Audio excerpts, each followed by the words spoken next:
Day 54 of Bible Bites. Moses continues his farewell speech with one of the most important passages in the entire Old Testament. He urges the new generation to love God fully and pass their faith to their children. We're in Deuteronomy 4-6, Psalm 54, and Proverbs 12:15-28. This is powerful stuff. Quick prayer. God, help us love you with all our heart, soul, and strength. Teach us to pass our faith to the next generation. Amen. Deuteronomy 4. Moses warns the people not to forget what they've seen, God speaking from the fire at Horeb. He urges them to keep God's commands and not make idols. You saw no form when the Lord spoke, therefore watch yourselves carefully. He reminds them they are a special nation because God rescued them from Egypt. Deuteronomy 5. Moses repeats the 10 Commandments. He emphasizes that these commands were not just for their parents, but the Lord our God made a covenant with us at Horeb. It was not with our ancestors that the Lord made this covenant, but with us, with all of us who are alive here today. Deuteronomy 6.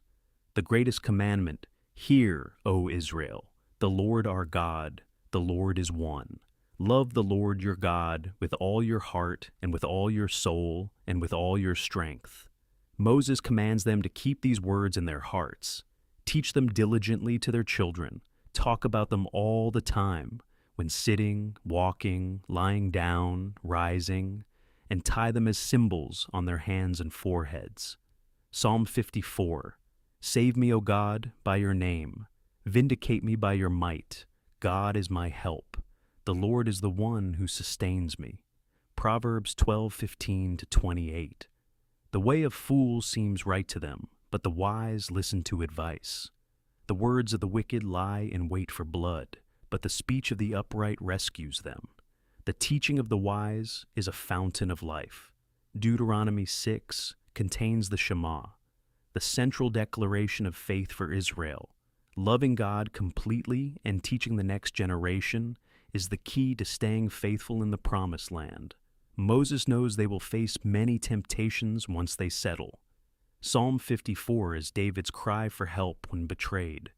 Proverbs 12 again shows the importance of listening to wisdom. Real-life comparison. Love the Lord with all your heart, soul, and strength equals not just Sunday faith, but all of life love for God. Teaching children diligently equals talking about God naturally in everyday life. Meals, car rides, bedtime. Psalm 54 equals God sustains us when people betray or attack us. Proverbs 12 equals being teachable and speaking life-giving words. Today, choose one practical way to love God more fully this week. Talk about God naturally with someone today, friend, sibling, parent. When feeling attacked or betrayed, pray Psalm 54, God is my help. How can you show love for God with all your heart today? Comment. The greatest command is to love God fully and teach the next generation. This is the heart of Deuteronomy. Tomorrow, more of Moses' powerful warnings. Subscribe, share, see you tomorrow.